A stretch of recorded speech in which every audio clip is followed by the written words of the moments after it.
Добро вечер. Вести во 18 часот во нив ќе гледате. Економски раст проектиран на 3,8% и инфлација од 2,5%. Владата го скрои предлог буџетот за 2026, тежок 6,7 милиарди евра. Буџетот за 2026 година ги опфаќа сите клучни политики што ќе се спроведуваат во наредниот период. ТВ дуел за Скопје. Орце Георгиевски и Амар Мециновиќ. Вечерва на Канал 5. Рустеми и Саити спроведени во кривичен. Обвинителството бара притвор. Ги сомничи за загрозување на животната средина со отпад. Дивите депонии во руралните средини го наполниле Вардар со шишиња. Животна средина прстот го впери во општините. Свеста ни расте споро. Да се посадат мрежи, да се кочисти, да се средува тоа. Бутнат надвор од канцеларија. Очаен крик на 21-годишниот Александар за дискриминацијата што ја трпел на работното место.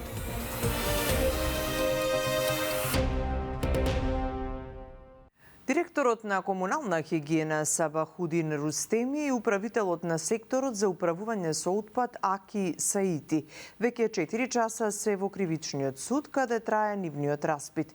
Обвинителството побара притвор за двајцата и ги сомничи за загрозување на животната средина и природата со отпад. Деталите од Михајло Видимлиски.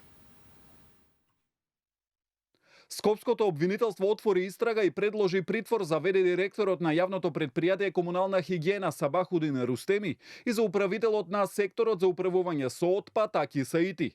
Тие вчера беа приведени и по речиси 24 часа поминати во полициска станица.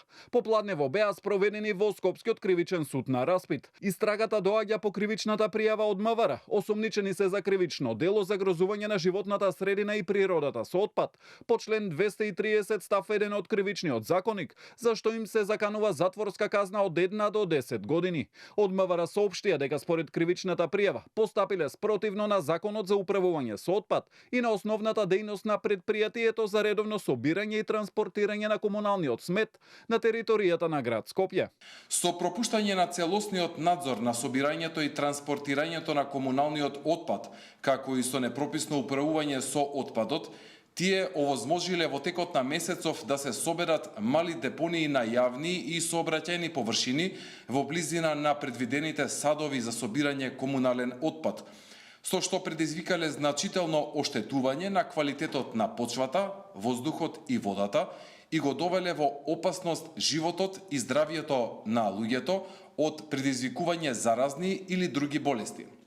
Обвинителството за нив бара од судот да им определи притвор. Ваквите сомненија вела дека се утврдени и констатирани со вонредните инспекциски надзори од овластените локални инспектори за животна средина кои излегле на терен, како и со експертско мислење за влијанието на отпадот врз јавното здравје и можноста за ширење заразни заболувања од Институтот за јавно здравје. Хаосот со ѓубрето во Скопје настана уште пред неколку недели, кога мини депонии континуирано се создава околу контејнерите, а граѓаните реагираа за ажурност кај екипите на комунална хигиена.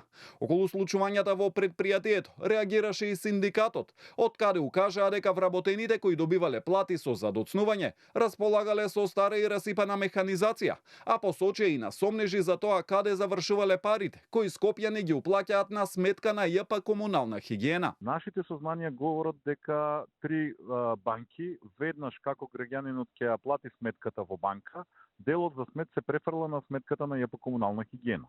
Исто така според информациите со кои што располагаме, делот кој што оди во ЈП водовод и канализација Скопје како платена сметка заедно со делот за смет, веднаш се дели и се префрла исто така на сметката на ЈП комунална хигиена. По вонредните инспекции Институтот за јавно здравје излезе со препораки до населението и институциите, како да се заштити колективното и индивидуалното здравје поради опасноста од зарази и појава на глодари.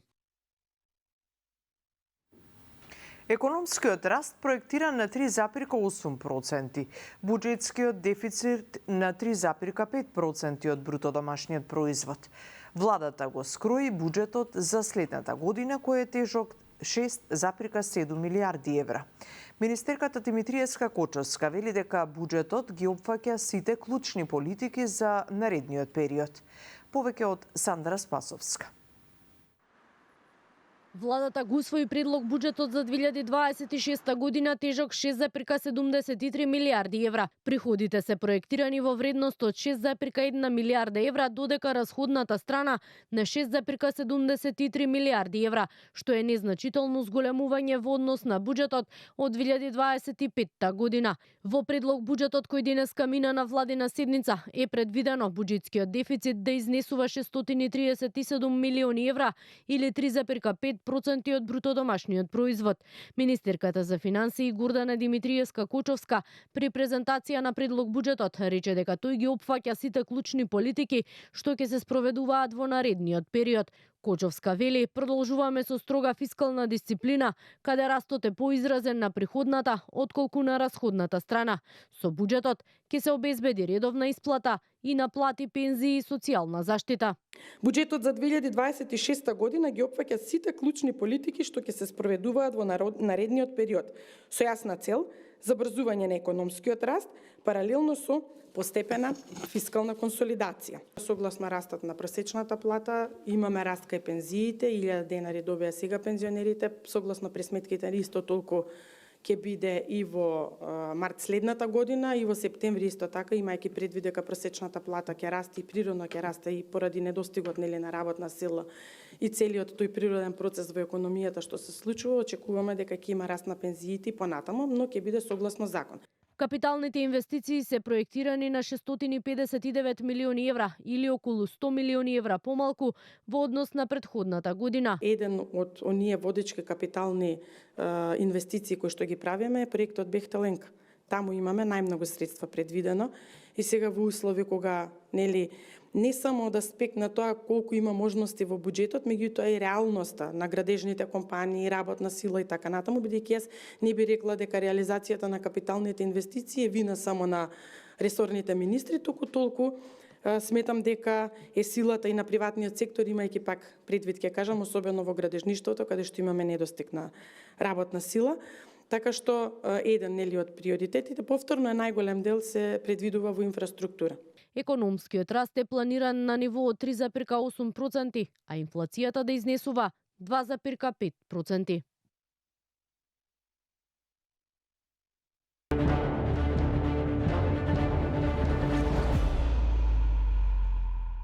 Канал 5 е подготвен за вечерашниот ТВ дуел за Скопје. Кандидатот на ВМРО ДПМН за градоначалник на Скопје Орце Ѓорѓиевски и кандидатот на Левица Амар Мециновиќ веќе пристигнуваат во студиото на Канал 5, каде што ќе се соочат во емисијата На дуел кај Иван. Нашиот медиум очекува конструктивна и содржајна дебата во пресред на вториот круг внедела, кога ќе се знае и кој од нив ќе биде идниот градоначалник на Скопје. Дуелот, кој е предвидено да трае повеќе од 1 час, почнува веднаш по овие вести. Кандидатите за градоначалници одбројуваат до финалното соочување внедела. Една од најинтересните битки по вториот круг се очекува да се води и во Скопски Карпош. Очекувањата на граѓаните, но и на кандидатите Стефчо Јакимовски и Сотир Лукровски ги сумира Маја Стојановска. Наместо да бидат паркиралишта, тротоарите да им се вратат на пешаците, порачуваат карпушани до нивниот иден градоначалник. По крајот на изборната трка очекуваат оној кој ќе добие нивната доверба, да се заангажира и околу проблемите со сметот, одржувањето на зелените површини, како и ставање крај на бетонизацијата. Тој кога ќе нема место овде, тој ќе се паркира на улицава. А ја таму не можам да влезам. Хигиена да се подобри, да се реши. Пред се хигиената. Значи улициве се сега на врнежливо време, листовиве може до несреќа да дојде да се падне доле. Исто и паркинг местата. Се е за возила, за пешаци ништо. Одржувањето на зеленилото. Паркингот овде во овој дел е во ред. Меѓутоа тој дел таму кај Сити Мол, таму треба да се поведе. И Јакимовски и Лукровски го посочуваат недостатокот на паркинг простор во Карпош како еден од најгорливите проблеми во општината. Јакимовски во наредните 4 години најавува изградба на 10-катни гаражи и неколку платформи низ најфреквентните делови од општината. Најголеми проблеми ни прават гостите во Сити Мол, кои што се надвор од нашата општина и кои ги остават возилата во околните делови. Тоа значи дека и Тарталич 1 и Тарталич 2 ќе оди и Карпош 4, а со тоа значи и Порта Влае. Лукровски пак ветува монтажни катни гаражи со капацитет од 600 нови паркинг места. Од кога ќе ги направиме ревизијата со гаражите, кога ќе направиме платформите, ќе видиме дали повторно имаме проблеми, тек тогаш ќе размислуваме за платен паркинг. Во секој случај паркингот ќе биде бесплатен за граѓаните на Карпош. Јакимовски смета дека на урбанистички план Карпош треба да се гради во висина, а Лукровски планира да формира ново јавно предпријатие. Да се намалува бројот на згради, да се гради помалку, но да се оди во висина. Практично да имаме доволно простор и за зеленило, да има доволно простор и за спорт, за рекреација. Во делот на градењето, многу познато, веќе неколку месеци зборувам, јавно предпријатие ќе формираме, Карпош план. Најголемиот проблем на Карпошани е актуелниот градоначалник, кој допринесе за овие сите проблеми. И двајцата во недела очекуваат победа. Јакимовски за 5 мандат, Лукровски за прв. Конкретно не разговарале за поддршка од останатите тројца кандидати, кои не успеа да влезат во трката во вториот круг, но велат дека очекуваат поддршката од сите граѓани, без разлика на нивната политичка определба. Имајќи во предвид дека сите тие за прв пат се појавуваат како кандидати за градоначалници, и според мене тој е значаен број на гласови кои што го освоиле и им упатив честитки на кои јас немам побарано од ниту еден од нив поддршка. Пред се ние сме во една коалиција со граѓаните, би рекол јас, и сметам дека без разлика на определбата и добар дел од нив ќе ни ја дадат поддршката кои немаат свој кандидат во вториот круг. Во првиот изборен круг Лукровски освои над 10.000 гласа, или 34%. Јакимовски имаше околу 8.700, или 29%. Изборната трка по првиот круг заврши за Маја Мојсова Миовска од СДСМ, Антонио Димитров од Левица, како и за независната кандидатка Невена Георгиевска, кој вкупно има околу 9.000 гласа. Пораките на останатите кандидати ги гледаме во изборната хроника малку подоцна. Освен за градоначалници во 32 општини и град Скопје, во Шуто Оризари на 3 избирачки места ќе се гласа и за советници. Државната изборна комисија ги објави конечните резултати од првиот круг. За ова Ивана Стојановска. 44 општини дефинитивно добија градоначалници во првиот круг од изборите и следните денови ќе ги добијат решенијата од Државната изборна комисија. Управниот суд ги одбил сите поднесени тужби за начинот на гласањето и сумирањето на резултатите за избор на градоначалници, но прифатени се приговорите за 3 избирачки места во Шуто Оризари, на кои в недела освен за градоначалник, гласачите ќе добијат и гласачко ливче за советници, бидејќи пресметките покажале дека резултатот може да влијае врз распределбата на мандатите. Во овие 3 избирачки места по направената симулација е утврдено дека можно е да има теориско влијание бројот на запишаните гласачи во овие 3 избирачки места на распределбата на мандатите во Советот, така што Државната изборна комисија врз основа на наведеното, согласно одлуките на Управниот суд за поништување на гласањето, одлучи гласањето на овие 3 избирачки места во општина Шуто Оризари за избор на членови на Совет, значи само за избор на членови на Совет, да биде повторено. В недела на 2 ноември во втор круг ќе се избираат и градоначалници за 32 општини и за градот Скопје. Освен во скопските општини Аеродром Карпош и Центар, меѓу општините во кои ќе се гласа в недела се и Тетово, Куманово, Кичево, Кочани, Струга, Неготино, Пробишти, Пидојран. За да биде избран градоначалник во вториот круг, тој ќе треба да освои само мнозинство од гласовите, бидејќи во изборниот законник не е предвиден цензус, односно излезност од најмалку 1/3 од запишаните избирачи во секоја општина конкретно. Во општините Гостивар, Врапчиште, Центар Жупа и Маврово Ростуше, каде немаше доволна излезност во првиот круг, в недела нема да има гласање. Туку изборите ќе бидат повторени по објавувањето на конечните резултати од вториот круг, но не покасно од 60 дена.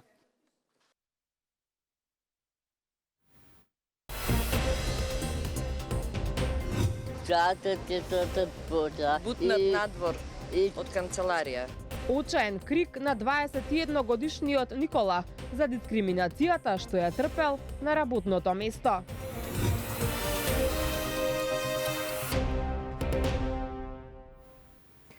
Вчерашната жална слика од Вардар во Тетовско, кога реката буквално не се гледаше од пластични шишиња, не е изненадување за екоактивистите. Велат тоа само ги потврдува децениската институционална негрижа, но и ниската свест на граѓаните. Од животна средина прстот го вперуваат во општините. Ѓорданчо Цветановски. Дождот го извади на површина ѓубрето и односот на дел од луѓето кон природата.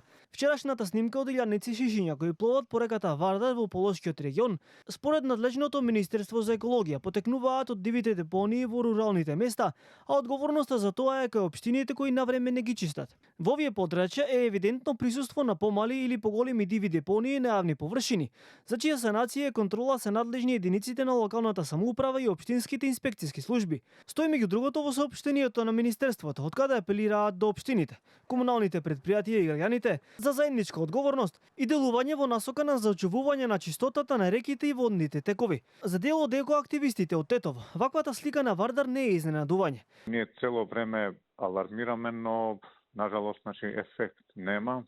Надлежните некако се пасивни и ние цело време бараме тука за да имаме подобар ефект, да има строги законски казни. Треба да се воведе и како посебна настава, едукација, тоа почнува од дома. Сликата не е ништо подобра ни денеска во Скопје. Галеите постојано се еден вид на прибежиште на пластични шишиња и ѓубре, кои ја доуништуваат и така лошата слика за нашата најголема река. Ова се можеби дел од шишињата кои вчера пловеа кај Егуновце по Вардар. Со дождовите исплива и ѓубрето кој го има нашата река, која е една од најзагадените во Европа. Луѓето кои ги анкетиравме се разочарани од лицето на Вардар, бидејќи паметат како во минатото била чиста река. Фантазија, катастрофа, слика за нашиот ужас е тоа. Свеста ни расте споро.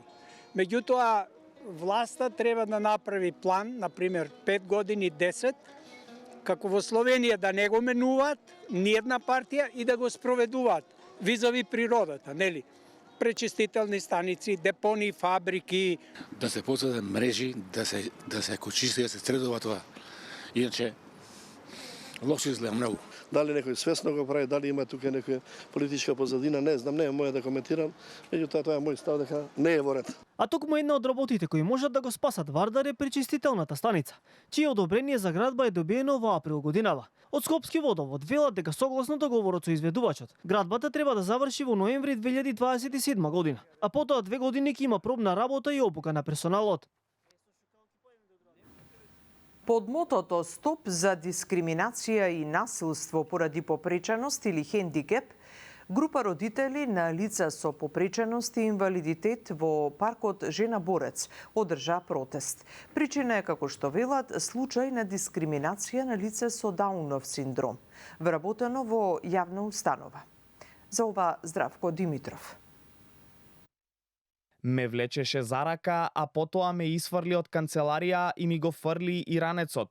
Низ знаковен јазик и со потешкотии 21-годишниот Никола Стојановски, кој има Даунов синдром, објасни низ каков терор поминал на работното место во град Скопје. Настанот ги алармираше родителите на лицата со попреченост, па утринава група од нив излегоа на мирен протест во паркот Жена Борец.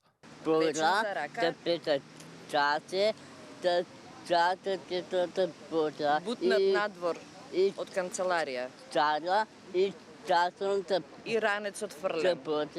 Мајката на Никола, Сузана Стојановска, на протестот рече дека траорот кој го доживеал нејзиниот син се случил пред 1 месец, но дека ова не е прв и единствен случај. Лицата со попреченост се вработуваат според Законот за вработување, кој предвидува лицата со инвалидитет да имаат соодветни услови за работа и да добијат заштита од малтретирање и дискриминација. Изјави Стојановска, која вели дека не бараат милост од институциите, туку правда и човечност. Денес сме овде затоа што едно лице со Даунов синдром, вработено во јавна установа, беше жртва на дискриминација, психичко и физичко насилство. Случајот е документиран. И за нас тоа не е само поединечен инцидент. Тоа е огледало на системот кој треба да штити, а не да повредува. На која институција се случуваше? Град Скопје.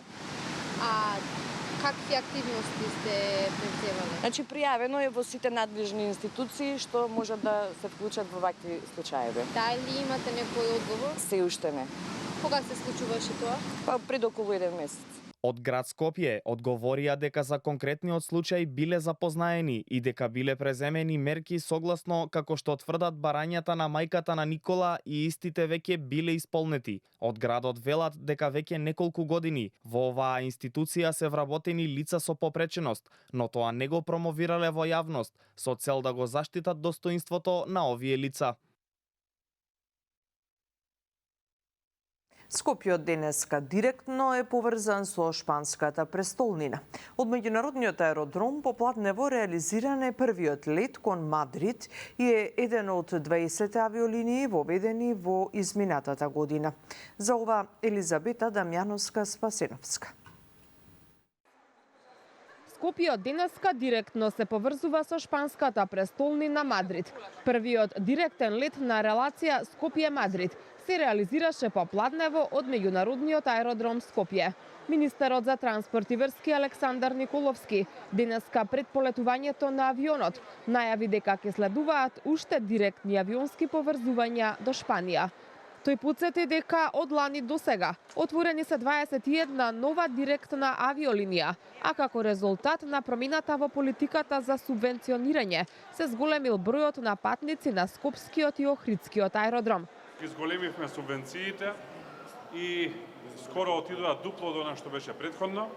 Субвенциите за патник по доаѓање на Скопскиот аеродром се 9 евра, на Охридскиот аеродром 12 евра и она што е многу значајно, тоа е за патници по доаѓање, што значи дека стимулираме што повеќе луѓе да доаѓаат во Македонија, да расте туризмот и да се развива бизнисот. Во периодот јануари-октомври имаме вкупно зголемување на двата аеродроми од 7% по број на патници, каде што Скопскиот аеродром расте за 6%, а Охридскиот аеродром за цели 17%, што е многу значајно, или вкупно до денес се превезени 2.862.677 патници. Амбасадорот на Шпанија во Македонија Рафаел Соријано Ортис на македонски јазик се обрати до јавноста. Тој ги повика граѓаните да ја користат авиолинијата за да се воспостават пријателски односи помеѓу двете држави и да се посетат знаменитостите на Шпанија. Многу ми е чест што сум тука во меѓународен аеродром Скопје. Денеска е историски ден за нашите земји. За прв пат нашите два главни града, Мадрид и Скопје, ќе бидат поврзани со директен лет. Генералниот директор на ТАВ Македонија Неџат Курт нагласи дека оваа авиолинија е доказ дека поврзаноста на Македонија со Европа се зголемува. Среќен сум што денес тука на меѓународниот аеродром Скопје сите заедно го славиме почетокот, односно почнувањето на сообраќање на новата авиолинија Скопје-Мадрид, која за прв пат го поврзува македонскиот главен град со шпанскиот главен град, односно со срцето на Шпанија. Меѓународниот аеродром Скопје по Платнево полета првиот авион за Мадрид. Летовите за Мадрид ќе се реализираат секој вторник, петок и сабота. Покрај оваа директна авиолинија, од денеска се обраќаат уште 4 нови авиолинии на Визер од Скопскиот и Охридскиот аеродром до Бари, Стокхолм, Ларнака и Базел. Алкалоид по 22 пат беше дел од најреномираниот светски собир во областа на фармацијата, Convention of Pharmaceutical Ingredients, кој изминатите 3 дена се одржа во Франкфурт. Уште во раните 2000 години ги препознавме можностите што ги нуди овој глобален собир, како во делот на врежувањето и градењето партнерства, така и во поглед на следењето на клучните трансформации и иновации во рамките на генеричката фармацевска индустрија. За Алкалоид, CPHI овозможува директен увид во најновите трендови технологии, од вештачката интелигенција, одржливите производни практики до нови молекули, формулации и решенија за оптимизација на глобалниот синџир на снабдување. Останете со Канал 5, следува изборната хроника, веднаш потоа и ТВ дуелот на кандидатите за градоначалник на Скопје, Ѓоргиевски и Мециновиќ. Ние се гледаме во вечерните вести. Пријатно!